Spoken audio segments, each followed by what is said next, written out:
वक्रतुंड महाकाय सूर्यकोटि समप्रभ निर्विघ्नं कुरु मे देव सर्वकार्येषु सर्वदा। जय श्री गणेशाय नमः। ओम जय महाकाली महालक्ष्मी महासरस्वतीयो नमः। नमस्तस्यै नमस्तस्यै नमस्तस्यै नमो नमः। जय माता दी दोस्तों। महाकाली महालक्ष्मी महासरस्वती देवी का महासमावेश है दुर्गा सप्तशती ग्रंथ से तीनों माता रानियां प्रसन्न होती हैं, जिससे धन शक्ति और ज्ञान से संपन्न व्यक्ति जहाँ भी जाता है मान सम्मान धन वैभव से परिपूर्ण होकर ही लौटता है। इसलिए हम दुर्गा चंडी सप्तशती का संपूर्ण पाठ करेंगे। माता रानी के प्रिय भक्तों, आप हमारे चैनल माही ऑफिशियल मिर्च मसाला को शेयर करें, लाइक करें और कमेंट में जय माता जी जरूर लिखें। वीडियो के अंत तक बने रहें। माता रानी की कृपा आप पर होगी। सभी बाधाओं से मुक्त होकर धन धान्य सुख समृद्धि पुत्र पौत्र से सुखी रहो। तंत्र मंत्र और भूत पिशाच यक्ष गंधर्व राक्षस जैसे उपद्रवों से बचे रहोगे। तो चलिए देर न करते हुए हम माता रानी का दूसरा अध्याय आरंभ करते हैं। अगर आपने हमारे चैनल को सब्सक्राइब नहीं किया है तो कर लें। माता रानी आपकी सभी इच्छाओं की पूर्ति करेंगी। जय माता दी। हे माता रानी, इस चराचर जगत में सभी जीव जंतु प्राणियों की आप रक्षा करने वाली हो। आपको हमारा बारंबार प्रणाम है। हे महाशक्ति दुर्गा देवी, जो इस पाठ को श्रवण कर रहा है उस पर आपकी कृपा बनी रहे। दुर्गा सप्तशती में आए 13 अध्यायों का हम उल्लेख करेंगे, श्रवण करेंगे। षष्ठो अध्याय धूम्रलोचन का वध।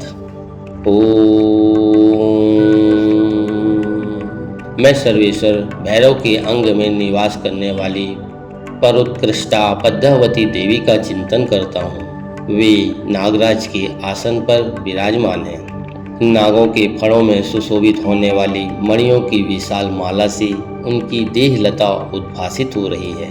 सूर्य के समान उनका तेज है। 3 नेत्र उनकी शोभा बढ़ा रहे हैं।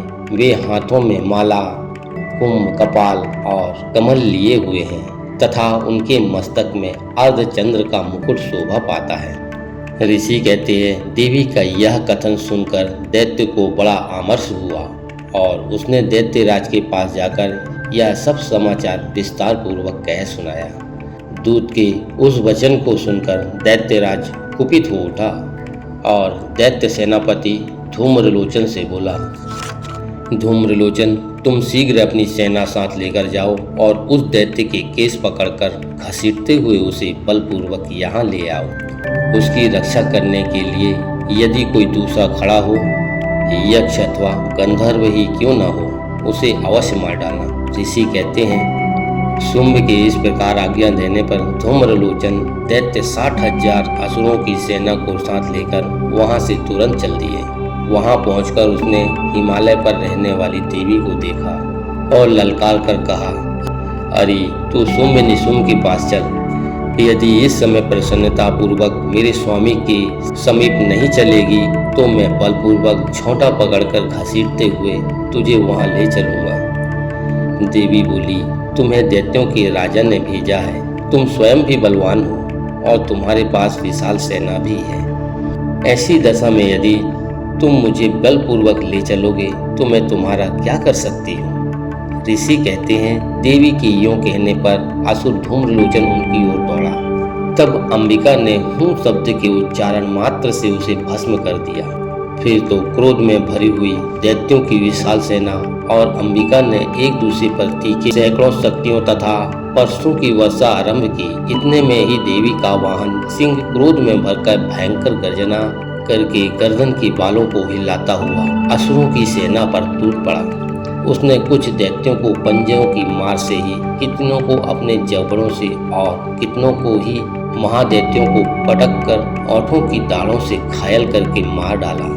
उस सिंह ने अपने नखों से कितनों के पेट फाड़ डाले और थप्पड़ मारकर कितनों के सिर धड़ से अलग कर दिए।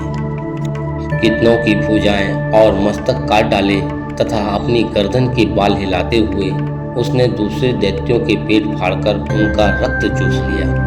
अतः क्रोध में भरे हुए देवी के वाहन उस महाबली सिंह ने क्षण भर में ही असुरों की सारी सेना का संहार कर डाला। शुम्भ ने जब सुना कि देवी ने धूम्रलोचन असुर को मार डाला तथा उसके सिंह ने सारी सेना का सफाया कर डाला, तब उस दैत्य को बड़ा क्रोध हुआ। उसने चंड और मुंड नामक 2 दैत्यों को आज्ञा दी, हे चंड और हे मुंड, तुम लोग बहुत बड़ी सेना लेकर वहां जाओ और उस देवी के झोंटे पकड़कर अथवा उसे बांधकर घसीटकर शीघ्र यहाँ ले आओ। यदि इस प्रकार उसको लाने में संदेह हो तो युद्ध में सब प्रकार के अस्त्र शस्त्रों तथा समस्त असुरी सेना का प्रयोग करके उसकी हत्या कर डालना हो जाती। उस दुष्ट की हत्या होने तथा सिंह के भी मारे जाने पर उस अंबिका को बांधकर शीघ्र ही यहाँ साथ लेकर आ जाना।